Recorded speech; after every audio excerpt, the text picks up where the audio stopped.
Hello everyone, it is Rabbi Dov Chastain, and I am coming to you on Motzei Shabbos, April 11th, 2020. We just had a 3-day Yom Tif of the first 2 days of Pesach into Shabbos. And I don't know what it is about Yom Tif or Shabbos, but it just has me thinking Hilchos doggies again. And I wanted to speak to you a little bit more where I left off. We were talking about walking dogs on Shabbos and petting dogs on Shabbos. And last time I spoke about how dogs are muksa, and I was going with a hanacha that they're muksa, as it says in the Shulchan Aruch in Siman Shin Ches in Sif Lamed Tes, that it is asur l'taltal behema chayav ha'of, that is forbidden to carry a domesticated animal, a wild animal, or a bird. And we spoke about how that verbiage is very specific. It says it's forbidden to be metaltal them, to carry them. And I was arguing that even though an animal is muksa, like the Mishnah Berurah points out here, ke'etzim va'avanim, they're muksa machmas gufo.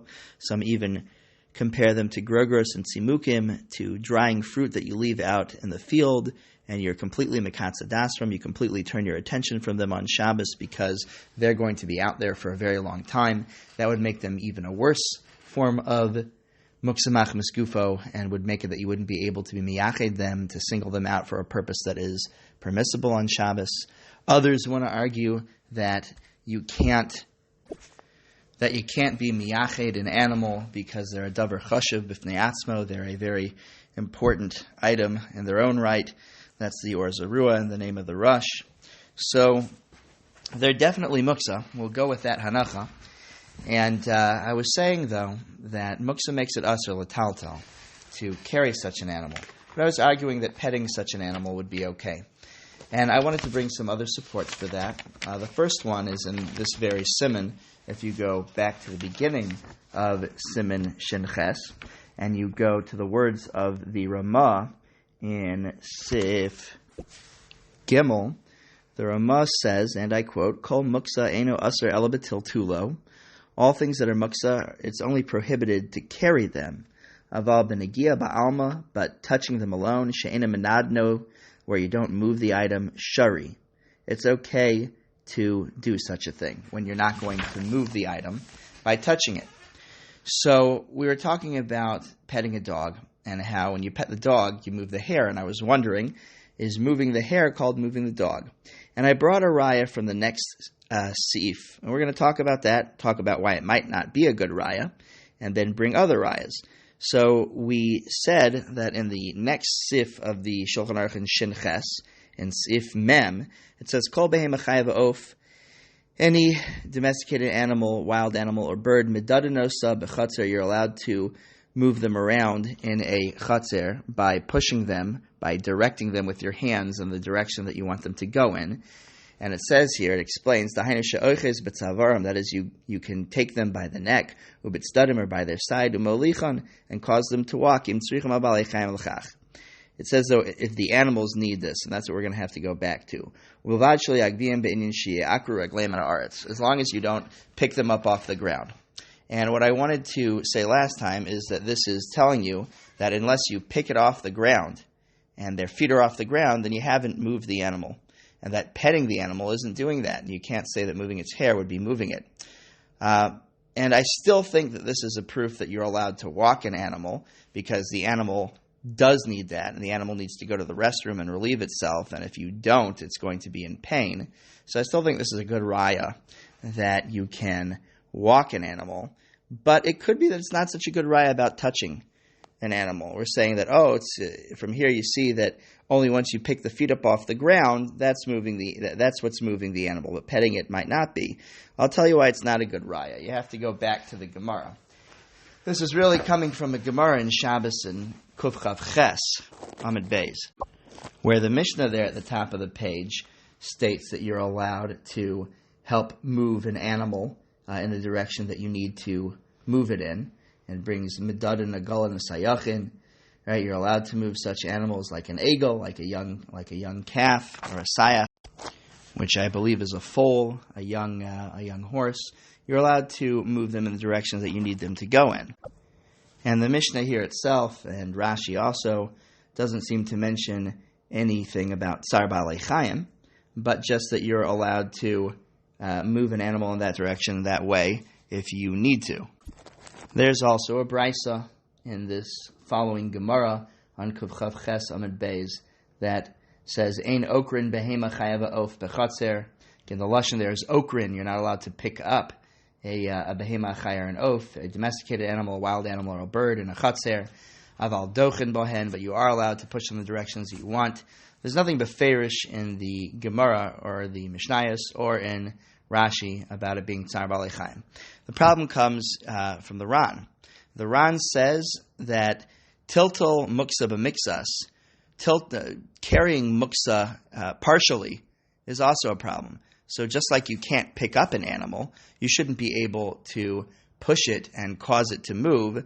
That should also be usher. He says everywhere else we find that tiltal muksa b'mixas, if you are partially moving muksa, that's also a problem. And over here, the only reason that it was okay to do that was because of Tsar Baalei Chayim. Well, if that's true, we don't have a good raya that only picking them up is a problem. When you take them up off the ground, you pick their feet up off the ground, and petting them would be okay. It would seem that moving them partially would be a problem, maybe even petting them. The Bach also states that it's not necessarily that Tsar Baalei Chayim is in play here. It could be hefsid mammon, losing money. If you're worried somebody's going to steal your animal, that could also be in play here. But let's say you just want to pet your dog. So how is that okay? So it still could be, like the pashtus, like we said, that the only problem is tiltal, and when you're petting it, you're not being metaltalit, and you are not even being metaltalit b'mixas, you're just touching it. But let's bring some rayas. I have another raya that's it's an interesting one. And I found it in a Sefer Yosef Das, which was put together by the Kolal Ion Hadaf, and they bring an interesting question. We have a psak in the Rambam and in the Shulchan Aruch in Shin Beis Yud Aleph, and it's based on a Tosefta, that somebody whose hands are dirty with mud or clay, they're allowed to wipe off their hands on the tail of a sus, of a horse, ubezan of a para, or the tail of a cow. You're allowed to do that. And now you are taking the animal, you're touching the animal, and you're wiping your hands off on the tail of the animal. That's definitely touching the hair, that's definitely touching the animal, and it's not moving the body of the beast, but it definitely is moving a part of the animal, and we said that's okay. And the Be'er Halacha brings this idea as well. And it seems like it's saying tiltal b'mixas mutter, that moving part of the animal is okay, but we're going to say that moving part of the animal is okay when it doesn't actually really cause the animal to have to move its body. Some say that must be that this is talking about a tail of a horse or a cow that is from a dead animal that's been removed, but others don't say such a thing. The Be'er Halacha himself, B'Shem the Tosefah Shabbos, seems to say that the only thing that we assered when it came to moving an animal, aside from, of course, picking it up off the ground, is when you are actually moving the body of the beast, where you're causing it to shift its weight and move, but not when you just touch its hair. And the Mechaber of the Yosef Das adds another idea that I'm going to read to you. The Shema Yesh Lomar, maybe it's possible to say Tam Acher B'chol Elu, a different reason in all of these matters why you're allowed to wipe your hand on the tail of the horse or the cow. Sheish L'chalek Bein Chevetz Domem, Shegam Kasher Metaltal Mixaso Nechshav Zos Keteltal, that we can say there's a difference between an inanimate object that when you move part of an inanimate object, it's as if you've moved the object, Ubein Guf Chai Hanayach, and between a resting live being. Shafilu im menanea aver mimenu, that even if you were to move one of the limbs of the resting, non-moving live being, live animal, ein nechshav zelatil tulo. That's not called moving the animal. Ki klape guf chai, because when we're talking about a living being, ein to zuzas aver nechshavas af kemixas tiltal aguf. Moving one limb of the animal is not considered moving the body of the beast. Furthermore, he says, Gam yesh lamar, you can also say, Shehol v'yesh lebal chaim chiyus, v'kach pu'ula ba'atzman. Since the living animal has its own abilities, can move its body, it has its own life force, and it can move around, and when you go to actually move it, it will react in some way. Ein hatiltul misyaches mamish la'adam. The moving of the animal is not then directly linked back to the human being. Rather, it's just that the human being is causing it, which has the ability to decide where its body wants to go. It's just causing it to do something, but the human being himself is not the one that the action would be tied back to. Rather, it'll be tied back to the animal, which has control of its body. And if you go with that explanation, you have to also say that the Ran only holds there's a problem of moving an animal tiltul b'mixas when you're taking it by its neck and you're moving it, or you're taking it by its side and you're moving it, not when you are just petting it or touching one of its limbs.